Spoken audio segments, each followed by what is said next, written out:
है, ये एलओसी है। एलओसी क्या होता है? Line of control. ध्यान से सुन लेना, ये जो कारगिल वॉर कैसे हुआ, क्यों हुआ? कारगिल वॉर नहीं होना था, कारगिल वॉर धोखे से हुआ। पाकिस्तान ने हमारे साथ बहुत धोखा किया था, इसीलिए जो कारगिल वॉर 1999 में पाकिस्तान के साथ हुआ, 1999 से पहले इंडियन आर्मी और पाकिस्तान के बीच में एक एग्रीमेंट के ऊपर साइन किया गया था कि विंटर्स की टाइम पे दोनों मुल्क उस हाइट के ऊपर नहीं बैठेंगे जहां पे ज्यादा बर्फ होते हैं। ना तो इंडियन आर्मी ना तो पाकिस्तान के रेंजर्स, उनको रेंजर्स बुलाया जाता है। क्या बुलाया जाता है? मुझे आवाज नहीं आ रहा है। इंडियन आर्मी एग्रीमेंट के हिसाब से नीचे डाउन हुआ, मगर पाकिस्तान ने ऐसा नहीं किया। पाकिस्तान धीरे धीरे धीरे अंदर आना शुरू हो गया और हमारा कुछ पोस्ट धोखे से चोरी छुपाते ऑक्यूपाई किया। वो कौन सा पोस्ट है आप लोग ध्यान से देख लेना। सबसे पहले द्रास के अंदर तोलोलिंग, उसके बाद 5140 टाइगर हिल 4875, उसके बाद कारगिल 5608 कक्सार एंड मजदास, लास्ट में आता है बटालिक के अंदर जुबर हाइट्स, मुंटू डालू, खालूबार पोस्ट एंड यल्दोर। ये पूरे का पूरा जमीन आप लोग को यहाँ पे देखने में छोटा दिखाई देगा, मगर त्रास से लेके बटालिक तक अबाउट 134 किलोमीटर जमीन उन्होंने धोखे से चोरी छुपाते ऑक्यूपाई किया था। उस दौरान इंडियन आर्मी एग्रीमेंट के हिसाब से नीचे डाउन हुए थे। पाकिस्तान ने जितना भी जगह जमीन पर ऑक्यूपाई कर लिया। अब थी इंडियन आर्मी की बारी, उसको कैसे रिकैप्चर करना है। ध्यान से सुन लेना, बटालिक के अंदर इंडियन आर्मी को कैसे पता चला कि हमारा पोस्ट ऑक्यूपाई हो चुका है। बटालिक के अंदर एक पोस्ट है जिसका नाम है मुंटू डालू। 5060 के ऊपर एक चरवाहा था, भेड़ बकरी चराने वाला लद्दाखी सिविलियन, जिसका नाम था टाशी नमग्याल। क्या था? ये जो है टाशी नमग्याल मुंटू डालू इलाके के अंदर हर हमेशा भेड़ बकरी ऊपर नीचे करते रहते थे।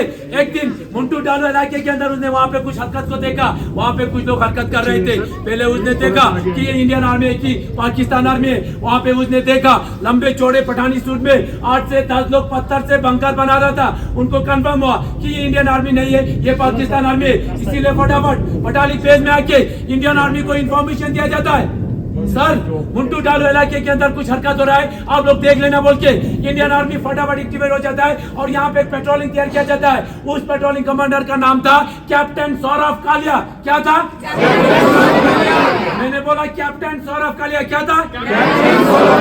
कैप्टन सौरभ कालिया के साथ 10 जवान इंडियन आर्मी द्वारा यहाँ से पेट्रोलिंग के लिए भेजा गया। भेजा तो जाता है, वहाँ से एक भी वापस नहीं आया। 10 की 10 वहाँ पे शहीद हो गया। इसीलिए फटाफट इंडियन आर्मी यहाँ पे एक ऑपरेशन लॉन्च किया जाता है। उस ऑपरेशन का नाम था ऑपरेशन सफेद सागर। ऑपरेशन सफेद सागर इसलिए नाम दिया गया क्योंकि ज्यादा हाइट होने की वजह से इंडियन आर्मी और इंडियन एयरफोर्स दोनों मिलकर उस ऑपरेशन को सक्सेसफुल बनाया। ऑपरेशन तो सक्सेसफुल हो गया, मगर खालूबर 4812 के ऊपर हमारी 111 गोरखा राइफल का कैप्टन मनोज कुमार पांडे बहादुरी के साथ ईमानदारी के साथ लड़ते लड़ते वहां पे वो शहीद हो गया। उनकी वीरता को देख के, उनकी बहादुरी को देख के भारत सरकार द्वारा उनको सबसे पहले परमवीर चक्र से सम्मानित किया गया। नेक्स्ट आता है हमारा द्रास के अंदर तोलोलिंग। क्या है?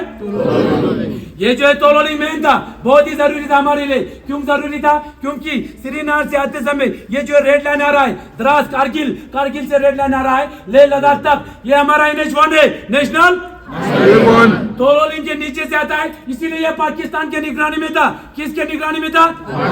अगर आज हम सबसे पहले तोलोलिंग को रिकैप्चर नहीं करते तो आज यहाँ पे कौन होते? ऐसा होने देते नहीं, ऐसा होने देते नहीं। ऐसा ना हो। तोलोलिंग को रिकैप्चर करने के लिए कैप्टन विजय थापर को टास्क मिला। कैप्टन विजय थापर बहादुरी के साथ तोलोलिंग को रिकैप्चर करने के बाद 22 की एज में यहाँ पे शहीद हो गया, जिसका द लास्ट पोस्ट आप लोग यहाँ पे जरूर पढ़िए। द लास्ट पोस्ट करके आप लोगों को प्राउड फीलिंग होगा, फखर महसूस होगा। शहीद होने से एक दिन पहले अपने पिताजी के नाम खत लिख के वो शहीद हुआ। बाद में पिताजी का भी मैसेज पढ़ लेना। उसके बाद आप सभी को पता होगा कैप्टन विक्रम बत्रा का नाम सभी को पता है। कैप्टन विक्रम बत्रा का दूसरा नाम क्या था? मुझे आवाज नहीं आ रहा है।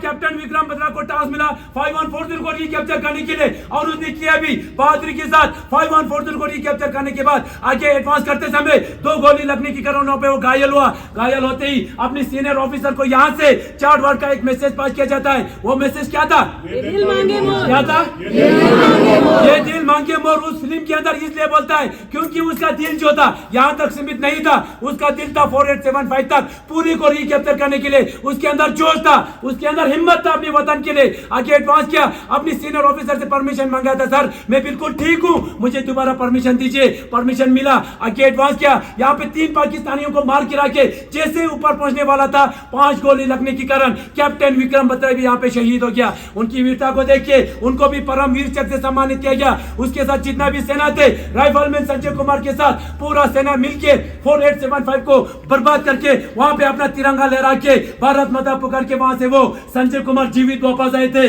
अभी भी जीवित है।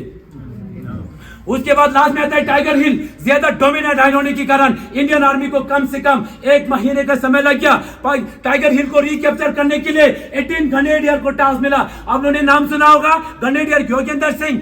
योगेंद्र सिंह के साथ जितना भी सेना थे, टाइगर हिल को 1 महीने के अंदर पूरे का पूरा रिकैप्चर किया। मगर योगेंद्र सिंह को टाइगर हिल के ऊपर 17 गोली लगने के बावजूद भी वहां पे तिरंगा लहरा के भारत माता पुकार के वहां से वो जीवित वापस आए थे, अभी भी जीवित है।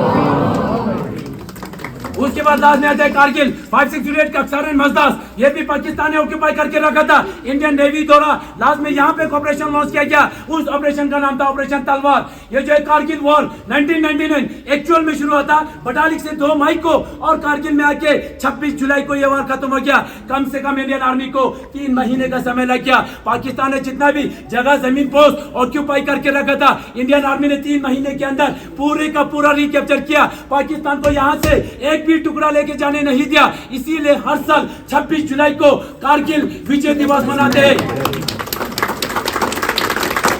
इसीलिए हर साल 26 जुलाई को कारगिल विजय दिवस मनाते हैं। और इस दौरान इस देश की सुरक्षा करते करते उन माउन का 3 महीने के अंदर 527 जवान इस देश के लिए शहीद हुए और 1100 से ज्यादा यहाँ पे घायल हुए। Thank you.